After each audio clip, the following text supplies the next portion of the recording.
Соңку сааттарга алынган кабарлар менен тааныштырууну баштайбыз. Президент Садыр Жапаров Кытайга болгон мамлекеттик сапарынын алкагында өлкө лидери Си Цзиньпин менен жолукту. Бул тууралуу мамлекет жетекчисинин маалымат кызматы кабарлады. Билдирүүдө Сиан шаарында өткөн жолугушуунун алкагында президентти кароол ротасы салтанаттуу тосуп алганы айтылат. Эки өлкөнүн лидерлери учурашып, Кыргызстан менен Кытайдын мамлекеттик челектеринин алдында сүрөткө түшкөндөн кийин сүйлөшүүлөр залына өтүшкөн. Жолугушууда Кыргыз-Кытай эки тараптуу жана көп тараптуу кызматташуунун актуалдуу маселелери, алдыда боло турган Кытай Борбор Азия саммитинин күн тартиби, жогорку деңгээлдеги макулдашууларды ишке ашыруунун жүрүшү жана түрдүү тармактарда биргелешкен долбоорлор талкууланганы белгилүү болду.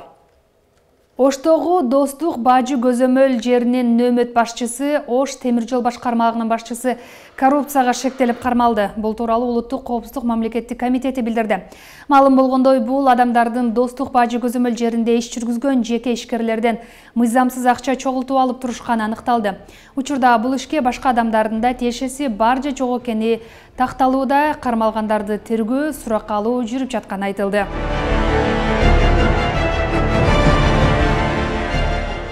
Карагулжа райондук калкты каттоо бөлүмүндө системалуу түрдө мыйзамсыз акча талап кылуу фактылары аныкталды. Бул тууралуу УКМКдан билдирди. Маалыматка ылайык, Ош облусунун Карагулжа райондук жарандык абалдын актыларын каттоо, паспорттоштуруу жана калкты каттоо бөлүмүнүн баш кадиси жана иш кагаздарын жүргүзүү боюнча кызматкери калкты каттоо чөйрөсүндө мамлекеттик кызматтарды көрсөткөндүгү үчүн жарандардан төлөмдөрдү системалуу түрдө жүргүзүлүп турганы аныкталган.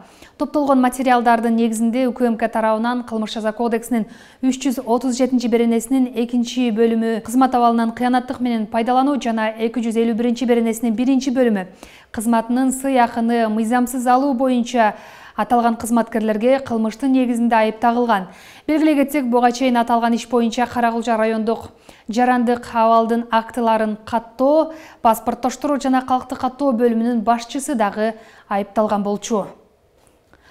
Жогорку кеңештин депутаты Марлен Маматалиев бүгүнкү күндө миңдеген жаран онлайн казинога кирип, акчаларын уттуруп үй бүлөсү жабыркап жатканын маалымдады. Ал казинодон жабыркаган жарандар үй тиричилик буюмдарын, апасынын алтындарын саткан учурларга күбө болгонун мисал келтирди.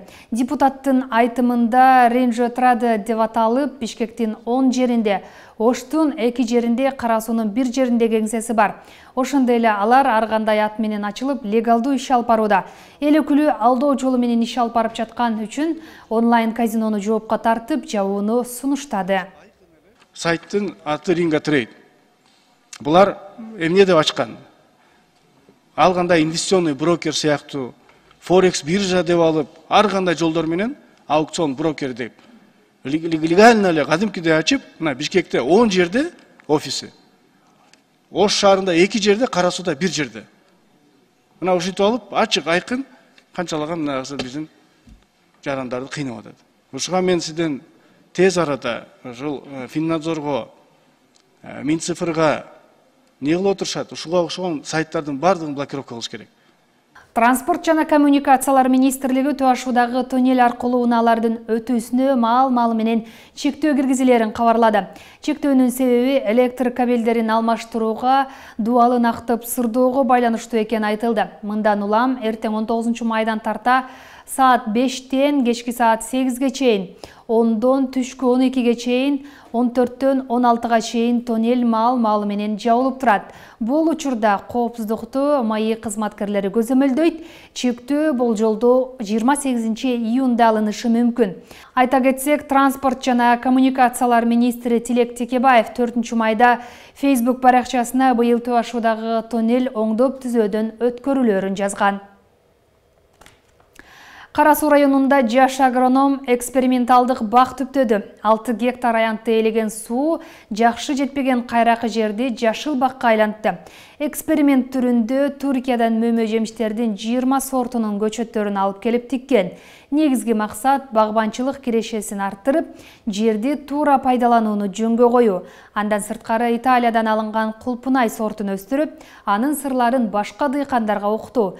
Жаш агроном баштаган жаңыча иштөө боюнча кененирээк кийинки материалда. Артымда 80 сотук жерге тамчылатып сугаруу жолу менен кайракы жерге эгилген помидор көчөттөрү. Ал эми бул тарабында болсо мөмө жемиштердин көчөттөрү жалпысынан мөмө жемиштин 5-6 түрү, анын дагы өзгөчө 20дан ашык сорту бар. Бул жөнөкөй дыйканчылык же багбанчылык эмес, бул профессионалдуу багбанчылык.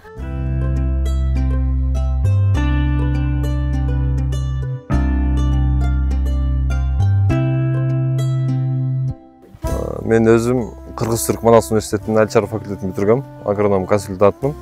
Анан бул жерге өзүм Түркиядан көчөт алып келип, элдерге бак кылып берем. Түркиядан карлик, полукарлик ушундай жаңы көчөттөрдү алып келип, элдерге бак кылып берем.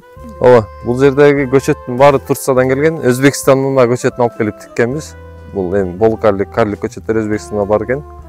Тигип, башта 3 гектардан ашык жерди кайра буздук. Түркиянын көчөтүн эктик, Өзбекстандын көчөтүн эктик. Экөө тең бирдей турат. Анан өскөндө эле бул 1,5 метр шагатты Түркияныкы. Өзбекстандын көчөттөрү шагатпай эле жалбырак шаар ошол боюнча катып калды. Мунун базары сентябрдын 20-сына чейин. Сентябрдын 20-сы Папанын, Нокаттын дагы башка жактын алмалары бушуп кетсе, мунун баасы түшүп кетет. Бирок бир айда жакшы бага сатылат бул. 120 сомдон баштап 80 сомго чейин сатылды былтыркы жылы. Тамырдын дагы өзүнүн маркалары бар да. 106, 111, М9 деп коет. Буюрса ушул көчөттөрдү ушул жерден чыгарганы өзүбүз иш баштадык быйылкы жылы. Мисалы ким бак кылам десе, барып туруп жерин анализдейбиз. Деңизден эле канча метр бийикте жайгашкан. Шамал каяктан келет, шамалдын багыты, топурак анализи, топурактын составында механикалык, химиялык курамы кандай, микро-макро элементтер анын ичиндеги, ошолор карап туруп, ошого жараша топурак туздуубу, кычкылбы, шордубу топурак. Мисалы ошолорун карап туруп, бул жерге ушул тамырдагы мына ошол өсүмдүк бул жерге туура келет экен. Ушул даракты отургузуңуз деп туруп биз гарантиясы менен айтып бере алабыз да. Тамчылатып сугаруу сөзсүз болуш керек. Болбосо болбойт. Тамчылатып сугарыш интенсивдүү бакта тамчылатып сугарыш керек. Полукарлик алмаларды мондай буташ керек. Мына лидер деп коет, веретена деп коет, өздөрүнүн аттары бар да мындагы. Мына лидер кетет, үстүгө карапчы. Лидер кетет, бул жакка бири-бирине конкурент болбогон шактарды коюп коебуз. Мисалы мына шак мына конкурент болду, буну азыр алып койсо болот. Жашыл буто депчи. Бул шак мына конкурент болду, буну деле алып коебуз. Бул жактан өсүп кете берет, болду. Ушундай. Ооба, баштаганда эми аз эле кетет деп баштаганбыз, кийин баштагандан кийин артка жол жок болуп калды. Мисалы сууну тартсак болот, ошол сууну ошол 4 километр жогорудан тартып келгенбиз. Мына бул суунуч 76 турбада сууну тартып, жерге көмүп, айылдарлатып, бир айыл болгон эмени. Анан тартып келип сууну жакка алып келгенбиз. Жогору жакта канал барсың? Жок, ал каналдан тартсаңыз, эми бул жакта эгин талаалар бар. Алар менен илдеттери, дагы башка нерселери агып келет. Аны биз мотор менен тарттырсак, ага деле мотор кетет, башка кетет, ошентип. Бул жагы эле бизге оң да. Алмурттун бир 6-7 сорту бар бул жердечи. Кайсыл сорт ушул жерде жакшы түшүм берип, кайсы жакшы сатылат базарга. Анан өзүнүн бактериальный ожог дагы башка илдеттер бар. Кайсы сорт ошол илдетке туруктуу деген экспериментальный бир эме изилдөөнүн негизинде тигилген бак. Алар бар. Бул жерде экспериментальный көрүп турганыңыздардай ар түрдүү. Айва бар, биалманын 3 сорту, шабдалунун көп эле сорту жок, бирок жакшы сорттор бар шабдалундагы. Андан ары гилястын 6 сорту бар. Гилястын.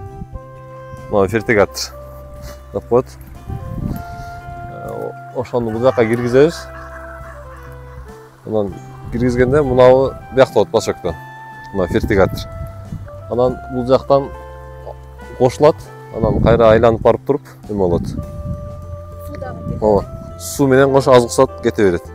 Помидор бул жер негизинен арык жеринен кайрак жер да. Өтө күрдүүлүгү начар бул жердинчи. Бүт макро микро элементтер жетпейт. Негизи помидордун аралыгын 50-70 кылыш керек эле да. Анан бул жерде тамчылатып сугарабыз. Анан арасын 20 эле кылып койгонбуз. Помидор жакшы чоңой албаш деле мүмкүн бул жердечи.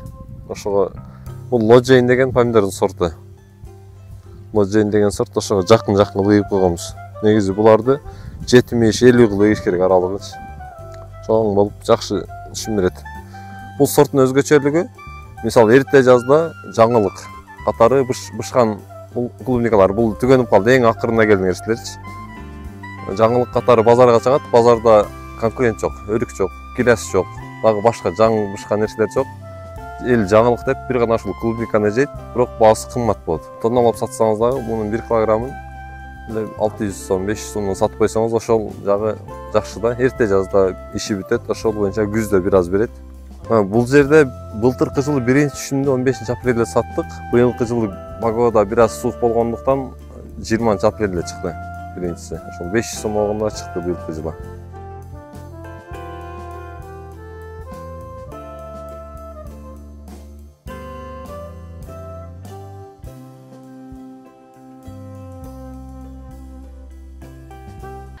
Урматтуу телекөрүүчүлөр, сиздер күндүзгү сааттарга алынган кабарлар менен тааныштыңыздар. Жаңылыктар маалымат программасынын толукталган чыгарылышы кечки саат 7-де. Күнүңүздөр ийгиликтүү улансын.